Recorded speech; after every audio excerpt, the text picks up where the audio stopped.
노비. 자, 노비는 다른 사람의 돈이 있으니까 다른 사람을 종으로 이렇게 부리고, 돈이 있는 사람들이 노비를 데리고 자기 시키는 일을 하고 그렇게 하죠. 그래서 노비는 주인이 있어요. 그런데 이런 일이 있었다고 칩시다. 노비가 원래 이 사람한테 종이었는데 너무너무 나쁜 사람이야, 그 주인이.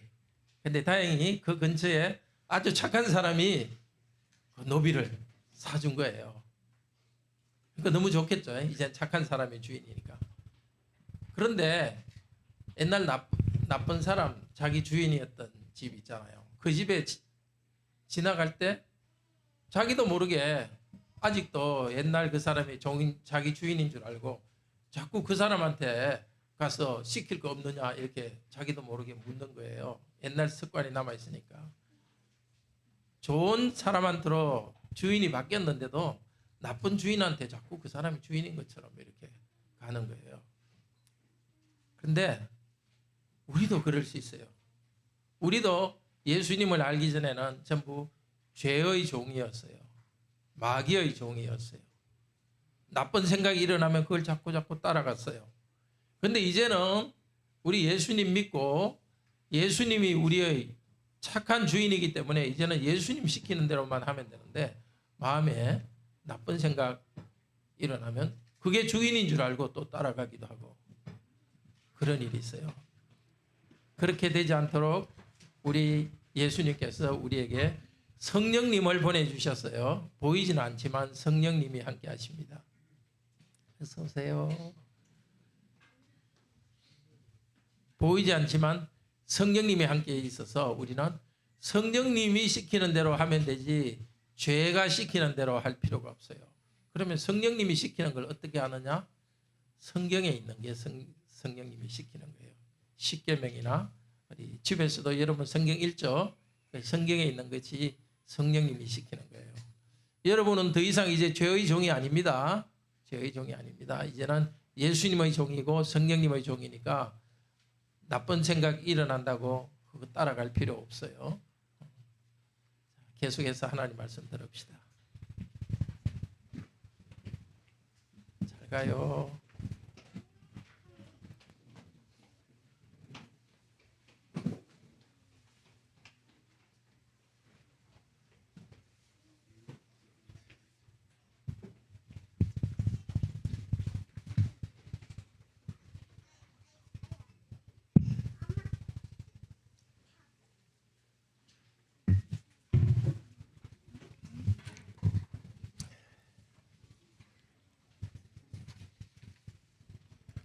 예수 그리스도를 믿는 우리들은 예수님의 종입니다. 그리고 예수님의 영 성령님께서 우리에게 새 생명을 주십니다. 예수 그리스도를 믿는 우리에게는 성령님께서 새 생명을 주십니다.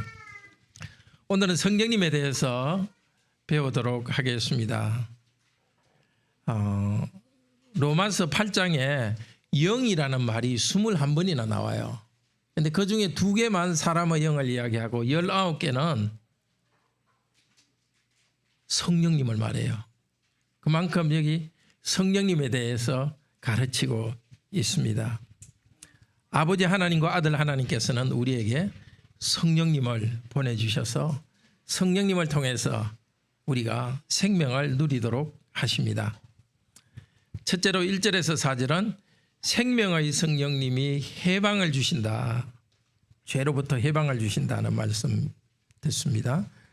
1절에서 4절. 그리고 두 번째 5절에서 11절은 육신의 추구는 죽음이고 성령님의 따라서 추구하는 것은 생명입니다. 셋째로 12절 13절에서는 성도는 성령님을 의지하여서 몸의 행실을 죽이면서 생명을 누립니다. 이 시간 성령님께서 우리에게 새롭게 다가오시기를 소원합니다. 부활 생명의 소망을 새롭게 하고 지금 이 세상에서도 활기 있게 열매 맺는 삶을 살게 되기를 소원합니다. 첫째로 생명의 성령님께서 우리를 해방시켜 주십니다. 1절입니다. 1절 같이 한번 읽읍시다. 그러므로 이제 그리스도 예수 안에 있는 자에게는 결코 정죄함이 없나니. 정죄함이 없습니다. 정죄함이라는 것은 죄가 있다고 말하고 또 죄 때문에 벌을 받도록 하는 것이 정죄입니다. 예수를 믿는 자에게는 결코 정죄함이 없습니다. 읽지는 않았지만 앞쪽 7장에서 많이 고민했습니다. 7장 24절 이렇게 한번 보십시다. 오라 나는 공고한 사람이로다. 나는 너무나 괴롭고 지쳐 있다. 왜? 이 사망의 몸에서 누가 나를 건져낼까? 사망의 몸이 뭔가 하면은 그 다음 절 25절에서 내 자신이 마음으로는 하나님의 법을 좋아하는데 섬기는데 육신으로는 죄의 법을 섬기노라. 마음속에는 하나님의 명령대로 선하게 살려는 그런 마음이 있습니다. 그런데 실제 자기 행동하는 걸 보면은 나쁜 일인데도 이익이 된다고 그것을 따라 행하는 나쁜 것을 따라하는 것을 봅니다. 도대체 여기서 벗어나야 되는데 어떻게 내가 벗어날 수 있겠는가? 아마 우리 여러분들 또 어린이 여러분들도 그런 경험이 있는지 아마 있겠죠. 이렇게 하면 안 되는데 나쁜 일인데 하지 말아야 될 일인데 하면서도 그냥 그게 좋아가지고 그렇게 하는, 거기서 어떻게 벗어나면 좋겠습니까? 우리를 대신해서 지금 이 로마서를 쓴 분이 여기서 어떻게 하면 벗어날 수 있을까 하고 외칩니다. 그리고 오늘 읽은 8장 1절에서 그러므로 이제 뭔가 달라졌다는 겁니다. 새 시대가 열렸습니다. 어떤 시대? 결코 정죄함이 없나니. 죄를 용서해 주십니다. 누구에게? 그리스도 예수 안에 있는 자에게는 결코 정죄함이 없나니 죄를 용서해 줍니다. 예수 믿으면서 나올 때에 내가 하지 말아야 된다고 생각하면서 했던 그 죄를 용서받습니다. 죄의 짐, 아마 다 나름대로 죄의 짐이 한두 개씩은 있을 것입니다. 그것을 내가 지고 끙끙거리지 말고 예수님께로 가지고 나갑시다. 예수님께 나갈 때 예수님께 앞에서 정죄함이 없이 죄를 용서해 주십니다. 왜 정죄함이 없는가? 2절에서 좀 자세히 설명합니다. 2절 같이 읽읍시다. 이는 그리스도 예수 안에 있는 생명의 성령의 법이 죄와 사망의 법에서 너를 해방하였습니다. 이는 이것은 왜냐하면 이 뜻이죠. 성경에서. 왜냐하면 정죄가 없는 죄를 용서하는 이유는 그리스도 예수 안에 있는 생명의 성령의 법이 죄와 사망의 법에서 너를 해방하였습니다 하고 구체적으로 말합니다. 전에는 우리가 꼭 법을 지켜야 되듯이 죄와 사망이 시키는 대로 했습니다. 죄의 유혹이 있으면 그냥 질질 따라서 죄에 끌려갔습니다. 그리고 그 결과로서 죽음이 미래에 기다리고 있었습니다. 죄가 왕노릇 했습니다. 죄와 죽음이 왕으로 다스리는 그런 삶을 살았습니다. 그러나 예수 그리스도를 믿은 우리 여러분에게, 저와 여러분에게는 이제 예수 그리스도가 왕으로 다스리는 이 새 나라로 우리는 들어왔습니다. 더 이상 이제는 옛날 죄의 종이 아니라 예수 그리스도의 종이 되었습니다. 예수 그리스도의 신하가 되었습니다. 이 나라에서는 성령님이 법과 권력을 가지고 다스리고 계십니다. 우리 성도님 여러분에게 성령님께서 다스리고 있습니다. 성령님께서 여러분을 해방시켜 주셨습니다. 전에는 죄의 포로로 잡혀 있었지만 예수 그리스도를, 능력이 많으신 예수 그리스도를 믿을 때 예수 그리스도의 영인 성령님께서 여러분을 죄로부터 해방시켜 주셨습니다. 물론 아직도 죄의 유혹을 받고 흔들릴 때가 있습니다. 그러나 더 이상 죄가 우리의 왕이 아닙니다. 예수님을 믿기 전에는 그냥 죄가 우리의 왕이었고 거기에 끌려갔는데 이제는 예수님을 믿는다면 죄의 유혹은 있지만은 죄가 우리의 왕이 아닙니다. 예수 그리스도를 믿는 죄인 여러분들, 여기 앉아 계신 여러분들을 하나님께서는 의롭다고 인정해 주십니다. 의로운 일을 많이 행해서가 아니라 예수 그리스도를 믿기 때문에 의롭다고 인정해 주셨습니다. 의롭다고 인정해 주는 것을 뭐라고 그러죠? 그렇습니다. 칭의 인정해 주십니다. 그런데 칭의만 주시는 것이 아니라 의롭다고 인정해 주시는 것만 하는 게 아니라 성령께서 우리와 같이 있으면서 죄와 사망으로부터 실제로 벗어나게 합니다. 죄를 짓기 싫어하는 새로운 마음을 성령께서 우리 성도님 안에 일으켜 주시는 것입니다. 죄와 사망으로부터 해방시켜 주셨습니다. 더 거룩하게 의롭게 살아갈 수 있도록 성령께서 안에서 제3자, 제3의 인격이 성도님들 가까이 있으면서 인도해 주십니다. 거룩하게 다듬어 가십니다. 그것을 뭐라 그럽니까? 거룩하게 다듬어 가는 거? 그렇죠. 성화라 그러죠. 저와 여러분이 무슨 많은 착한 일을 해서가 아니라 오히려 죄 가운데 있었지만은 성령님께서 하나님께서 예수 그리스도께서 저와 여러분을 의롭다고 인정하시고 이제 의롭다고 인정받았으니까 의롭게 살 수 있도록 또 새 힘을 성령님께서 주십니다. 죄의 유혹이 밀려올 때 달려갑시다. 예수님 안으로 달려갑시다. 예수님 이름 부르며 달려갑시다. 예수님 안에 있는 성령님을 의지합시다. 성령님께서 일하십니다. 나의 순종보다 먼저 있는 것이 성령께서 우리 안에서 일하시는 것이 그것이 먼저 있습니다. 맡겨드리면서 성령께서 주시는 새로운 의지를 여러분의 의지로 붙잡으시기를 바랍니다. 3절은 어떻게 우리를 해방시켰는지를 좀 더 자세히 설명합니다. 3절도 같이 읽읍시다. 율법이 육신으로 말미암아 연약하여 할 수 없는 그것을 하나님은 아시나니 곧 죄로 말미암아 자기 아들을 죄 있는 육신의 모양으로 보내어 육신의 죄를 정하사. 율법이 육신으로 말미암아 연약하여 하지 못한다. 어려운 것 같지만 그렇게 어려운 말은 아닙니다. 하나님의 율법 뭐죠? 아까 읽은 십계명, 살인하지 말고 간음하지 말고 미워하지 말고 더러운 생각 갖지 말고 탐내지 말고, 이런 하나님의 말씀이 율법입니다. 율법을 알기는 아는데 문제는 그대로 행할 수 있는 능력이 없는 게 사람의 문제입니다. 하나님이 우리에게 주신 율법은 귀하고 좋은 것인데 우리의 본성이 악해서 그것을 육신으로 말미암아 이렇게 말하죠. 육신이라는 게 바로 우리의 본성입니다. 자연적인 본성. 네. 사람이 아담으로부터 물려받은 그 본성, 예수님을 믿기 전에 가진 본성, 그 사람의 본성이 악하기 때문에 아무리 좋은 말을 듣더라도 귀는 즐겁지만은 좋은 말만큼 그대로 행할 수 없는 것이 인간의 불행이었습니다.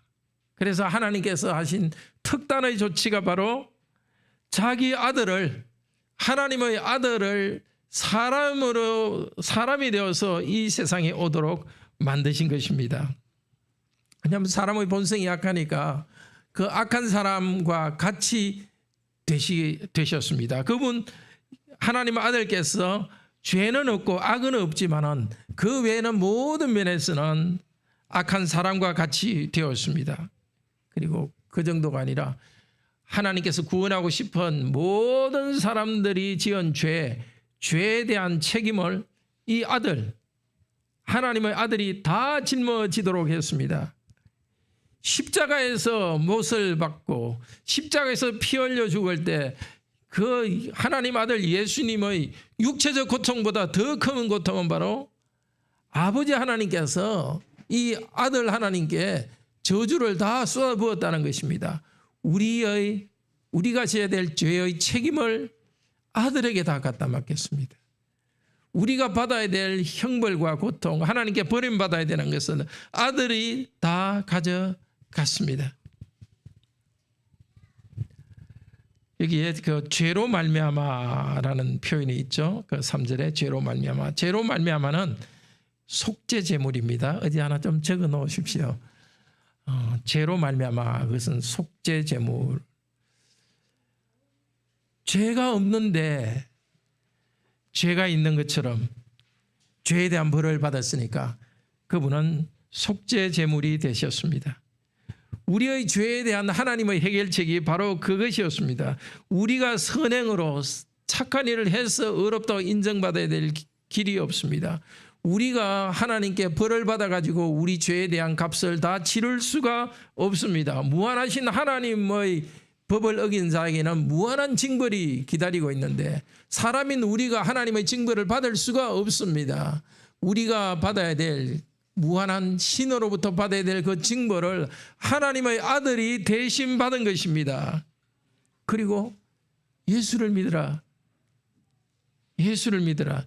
예수를 믿으면 너의 죄를 다 용서해 준다고 하나님께서 이런 새로운 법을 만들어 주었습니다. 근데 참 저와 여러분은 너무나 큰 이 은혜를 받아서 하나님께서 만든 이 은혜의 법, 그 법 적용을 받게 되었습니다. 저나 여러분이나 다 믿지 않는 자들과 똑같이 죄악된 본성이 있지 않습니까? 그런데도 죄악된 본성을 따라서 우리를 판단하지 않으시고 그 아들께서 하신 일을 통해서 우리를 대우하십니다. 죄로 더러워진 우리인데도 우리가 죄를 우리 힘으로 벗어나 수 있었던 것도 아닌데도 불구하고 하나님께서는 저와 여러분을 의롭다고 인정해 주십니다. 이 시간 그 소리를 내든지 아니면 속으로든지 한번 따라합시다. 하나님, 예수 그리스도의 십자가의 희생을 믿습니다. 나의 죄를 대신하여 벌을 받으셨으니 나를 용서해 주소서. 나를 의롭다고 인정해 주셔서 감사합니다. 이런 아주 운 좋은 일이 어디에 있습니까? 예? 죄인인데도 의롭다고 하나님 입장에서 의롭다고 인정해 주는 이런 행운이 복권에 어떤 복권에도 비교할 수 없는 이런 행운이 어디에 있습니까? 그런데 하나님께서 예수를 믿기만 하면 무조건 우리 죄를 용서하시는데 그 목적이 뭘까요? 용서받았으니까 또 편하게 죄 짓고 또 용서받으라고 그렇게 할까요? 4절은 원래 그 목적을 이야기하는 겁니다. 4절 제일 뒤에 보면 이루어지게 하려 하심이라. 그러니까 4절 앞에는 그 목적은 이 단어가 들어있는 것과 같습니다. 자기 아들을 속죄제물로 보내셔서 자기 아들에게 벌을 받게 하신 그 목적은 4절 같이 읽읍시다. 육신을 따르지 않고 그 영을 따라 행하는 우리에게 율법의 요구가 이루어지게 하려 하심이라. 전에는 율법의 요구를 알더라도 실행할 수 없었습니다. 그러나 이제 살인하지 말라, 간음하지 말라, 도둑질하지 마라, 십계명 외에 하나님이 우리에게 주신 여러 그 계명들, 선한 행동에 대해서 성경에서 설명해 있지 않습니까? 그 모든 것을 전에는 알아도 지키지 못했습니다. 율법을 지키지 않고 죄로 더러워져 있었습니다. 그 아들 예수 그리스도를 속죄제물로 삼으심으로써 우리를 깨끗하게 해주셨습니다. 그리고 예수님께서 하신 또 다른 일이 있습니다. 바로 완전 100% 완벽한 인생을 살았다는 것입니다. 죄에 대한 벌을 십자가에서 받지만 33년 동안 이 땅에서 살면서 100% 하나님이 인정하는 완전한 의로운 행동을 다 이루었습니다. 그리고는 그 아들 예수님을 믿으면 아들 예수님께서 행했던 그 의로운 것이 다 우리의 것으로 가져오게 해주셨습니다. 거꾸로 우리가 지은 죄는 예수님께 하나님 아들에게 책임을 지우고 하나님의 아들이 이룬 이 의로운 일은 우리의 것으로 너무너무 은혜로운 교환 거래를 하게 해 주었습니다. 예수를 믿는 우리들에게는 예수님이 이루신 의로운 모든 행위가 우리가 이룬 것으로 인정해 줍니다. 어떤 우리? 육신을 따르지 않고 그 영을 따라 행하는 우리에게. 율법의 요구가 이루어지는데 우리가 이루지도 않았는데 이루었다고 의롭다고 인정해 주시지만, 또 하나 우리가 육신을 따르지 않고 성령님을 따라서 행하게 만들어 주셨습니다. 우리에게 성령님을 보내주 가지고 이제는 이 육신은 뭐라 그랬습니까? 인간의 타고난 죄악된 본성. 이제 저와 여러분은 예수를 믿으면서 죄악된 본성을 따르지 않고 성령님을 따라 행하도록 우리에게 성령님을 보내주셨습니다. 예수님께서 이루신 의를 우리 거라고 의롭다고 인정해 주었는데 이제 성령님께서 일하셔가지고 실제로 그 의로운 일을 하도록 우리에게 힘을 주시는 것입니다. 타고난 본성을 따라 행하는 것이 아니고, 타고난 본성을 따라서 행하는 것이 아니고, 성령님께서 우리 가운데 계셔서 하나님이 우리에게 하라고 명령하시는 율법을 행할 수 있는 힘을 주셨습니다. 성령님이 없는 사람은 아무리 도덕적으로 많이 알아도 하나님이 원하시는 그런 의를 이룰 수 없습니다. 그러나 성령님을 받은 저와 여러분, 모두는 성령님을 다 받았습니다. 특별한 체험이 성령님이 아니고 예수님은 주님이라고 고백하는 그것은 성령님이 없으면 불가능한 일입니다. 예수님을 그리스도요 나의 주님이요 하나님으로 믿는 여러분 모두는 이미 성령님을 받았습니다. 우리 성도님들과 함께 성령님이 계셔서 이제는 율법의 요구, 하나님이 원하시는 선한 요구들을 행할 수 있도록 만들어 주십니다. 두 번째로 육신의 추구와 성령님의 추구가 완전히 대조됩니다. 5절에서 11절입니다. 이 세상에 있는 사람은 두 종류로 나누어집니다. 육신을 따르는 자와 성령님을 따르는 자로 나누어집니다. 5절 같이 읽읍시다. 육신을 따르는 자는 육신의 일을, 영을 따르는 자는 영의 일을 생각하나니, 그리스도를 믿지 않은 사람은 그냥 자연적인 그 상태에 있습니다. 육신의 지배 아래에 있습니다. 여기 육신의 일, 또 영의 일을 생각하나니 이렇게 되어 있는데, 생각은 속으로 이렇게 생각하는 거, 그런 것도 포함되지만 여기서 생각은 의지와 관계된 것입니다. 어떤 것을 선택하고 의지하고 어떤 것을 논리적으로 생각하고 추구하는 것입니다. 우리말에 가장 좀 가까이 번역할 수 있는 것은 추구하는 것. 육신을 따르는 자, 타고난 본성을 가진 사람은 육신의 일을 추구합니다. 그렇지만 성령님을 받은 우리들에게서는 새로운 지향을 주셨습니다. 새로운 의지를 주시고 새로운 욕구를 주셨습니다. 바로 성령적인 일을 추구하는 것입니다. 6절 읽읍시다. 육신의 생각은 사망이요 영의 생각은 생명과 평안이니라.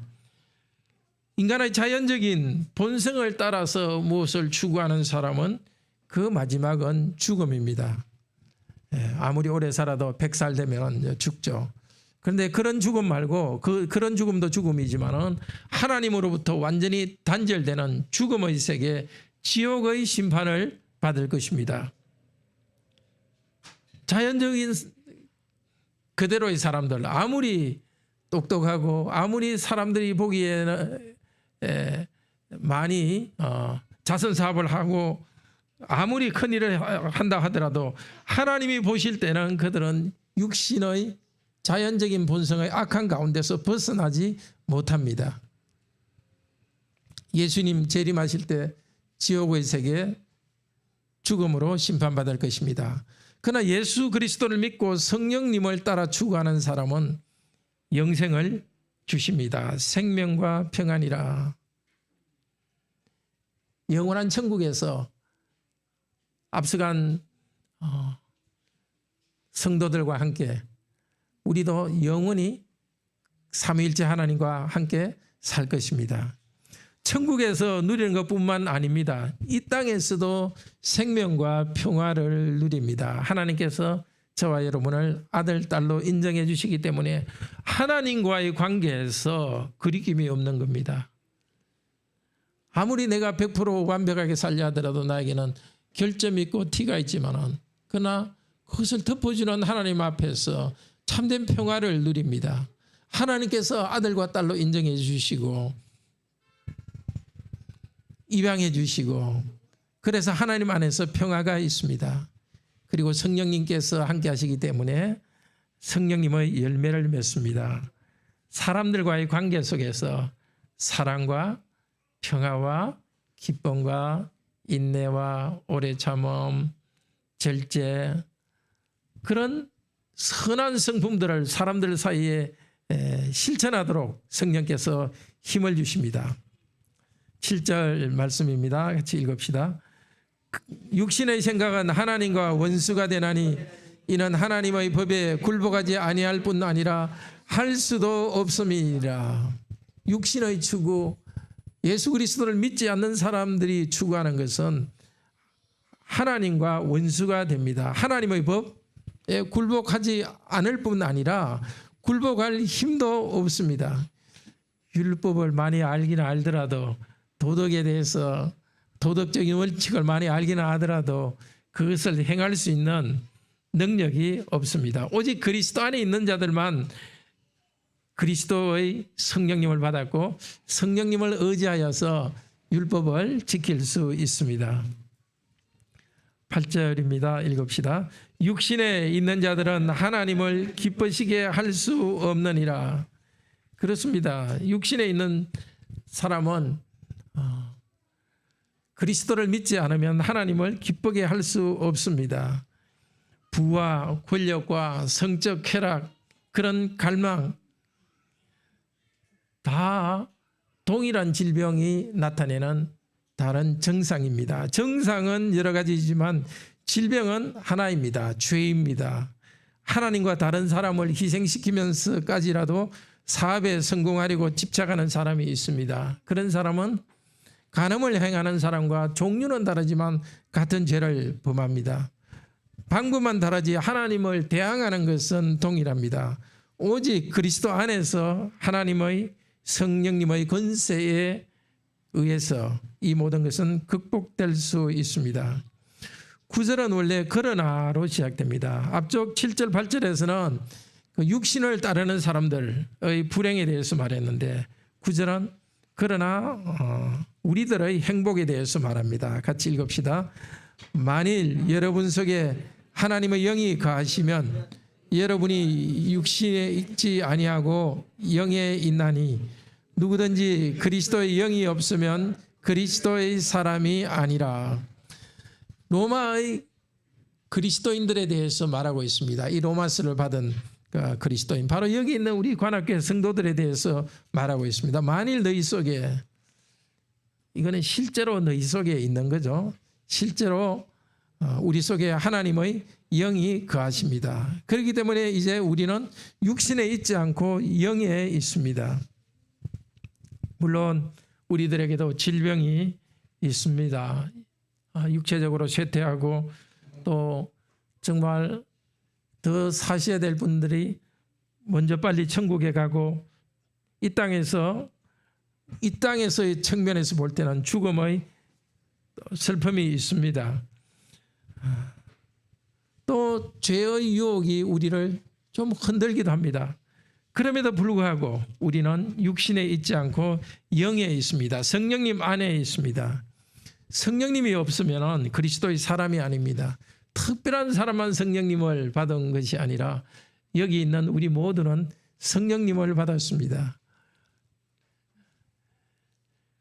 질병과 죽음과 또 죄의 유혹이 우리를 유혹하지만 아직 하나님 나라가 다 완성되지 않았기 때문에 아직은 그런 고통이 있지만 그러나 우리는 성령님 안에 있는 그리스도의 사람입니다. 10절입니다. 같이 읽읍시다. 그리스도께서 여러분 안에 계시면 몸은 죄로 말미암아 죽은 것이나 영은 의로 말미암아 살아있는 것이라. 그렇습니다. 우리의 몸은 이 땅에서 아직도 죄가 있는 이 세상을 살아가는 날 동안에 우리의 몸은 언젠가 죽음을 겪습니다. 그리고 질병이 우리의 몸을 지배하기도 합니다. 그렇지만은 여기 영은 성령님으로 보입니다. 비록 우리에게 이런 세상적으로 볼 때 수고와 고통이 있지만은 그러나 성령님께서 함께 계셔서 의로 말미암아 우리를 살려주십니다. 의로 말미암아 하는 것은 바로 우리를 칭의하신, 우리를 의롭다고 인정하신 그 은혜로 우리를 성령님을 통하여서 우리를 살려주십니다. 성령님이 주시는 생명 첫 번째는 바로 지금 하나님과 우리 사이에 화해하고 지금 하나님과 우리 사이에 누리는 것입니다. 죄인인 우리를 하나님께서 의롭다고 인정하시고 아들, 딸로 친절하게 받아들여 주시는 것, 이것이 바로 지금 누리는 성령께서 주시는 생명입니다. 뿐만 아니라 미래에 우리 몸이 부활해서 영원한 천국에서 생명을 누리게 될 것입니다. 병과 싸우고 있는 우리 성도님들, 또 경제적인 어려움이나 여러 어려움과 싸우고 있는 성도 여러분, 생명의 성령님께서 여러분과 함께 계시는 것 때문에 기뻐하도록 합시다. 하나님과의 관계에서 하나님께서 우리를 친절하게 대해주시고 우리의 마지막이 영원한 그런 허감과 공허로 끝나는 것이 아니라 부활하여서 영원히 천국에서 살도록 성령께서 우리를 인도하십니다. 미래의 우리의 부활은 11절은 이렇게 증가합니다. 11절 같이 읽읍시다. 예수를 죽은 자 가운데서 살리신 이의 영이 여러분 안에 거하시면 그리스도 예수를 죽은 자 가운데서 살리신 이가 너희 안에 거하시는 그 영으로 말미암아 너희 죽을 몸도 살리시리라. 예수님을 죽은 자 가운데서 살리신 분이 누굽니까? 하나님 아버지죠. 하나님 아버지의 영 성령께서 우리 가운데 거합니다. 우리 공동체 가운데 또 우리 성도님 한 분 한 분 안에 성령께서 함께 하십니다. 성령께서는 생명의 영이십니다. 예수님, 죽은 예수님을 부활하도록 하는 그 능력을 행사하신 그 성령님, 그 성령님이 우리 가운데 있습니다. 생명의 성령님이 우리 가운데 있기 때문에 우리는 그 생명을 누릴 것입니다. 예수님께서 사람이 되신 이유는, 우리와 같이 되신 이유는 우리가 예수님처럼 되도록 하기 위해서 예수님께서 사람이 되셨습니다. 성령님께서 예수님을 죽은 가운데 일으키신 성령께서 우리와 함께 계시기 때문에, 생명의 성령이 우리와 함께 계시기 때문에 우리에게 생명이 있을 수밖에 없습니다. 죄 때문에 시달리고 다른 이 땅의 여러 어려움, 경제적인 것이나 아니면 질병이나 그것 때문에 시달린다 하더라도 여전히 성령님께서 우리와 함께 계시면서 하나님과의 관계에서 하나님의 자녀로서 이 축복을 누리게 하고 우리의 마지막은 흑암이 아니라 미래에 우리의 몸이 부활해서 영원히 살 것입니다. 미래의 부활을 사모하면서 영생을 사모하면서 이 시대 지금 우리가 겪는 죄와 병과 심지어 죽음에 대해서도 성령님을 의지하여서 용감하게 대처할 수 있기를 바랍니다. 세 번째로 12절 13절은 성령님으로 몸의 행실을 죽이며 생명을 누리게 하십니다. 12절 읽읍시다. 그러므로 형제들아 우리가 빚진 자로 돼 육신에게 져서 육신대로 살 것이 아니라. 그렇습니다. 우리는 이미 주인이 바뀌었습니다. 죄가 우리의 주인이 아닙니다. 육신의 본성이 우리의 주인이 아닙니다. 우리는 삼위일체 하나님을 주인으로 모시고 있습니다. 마치 우리가 죄에게 빚진 자인 것처럼 빚을 갚아야 되는 자처럼 죄를 지을 이유가 없습니다. 더 이상 죄가 우리를 주장하지 못합니다. 육신에게 져서 육신대로 살 것이 아닙니다. 빚진 자처럼 육신의 죄악에 매이지 맙시다. 13절 이렇게 말합니다. 같이 읽읍시다.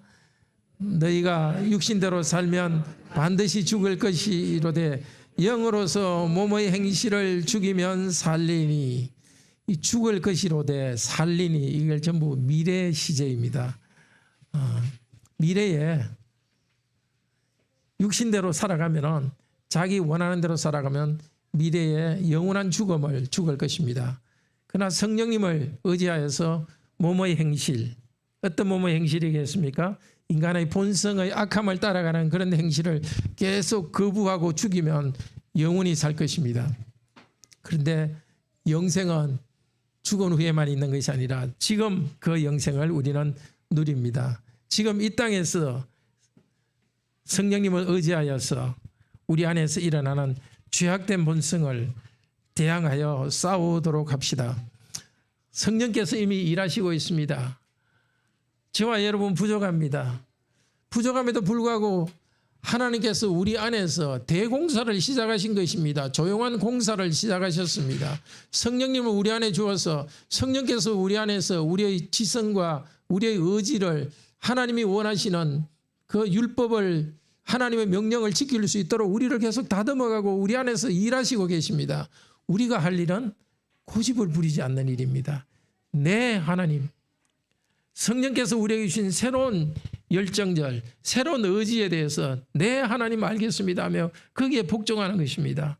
죄악이 내 안에서 유혹이 일어날 때 성령께서 그것을 누르는 우리 양심에 성령께서 일하시면서 그렇게 가지 말라고 성령께서 우리에게 말씀하실 때 우리는 겸손히 그대로 순종하며 네라고 나아가는 것입니다.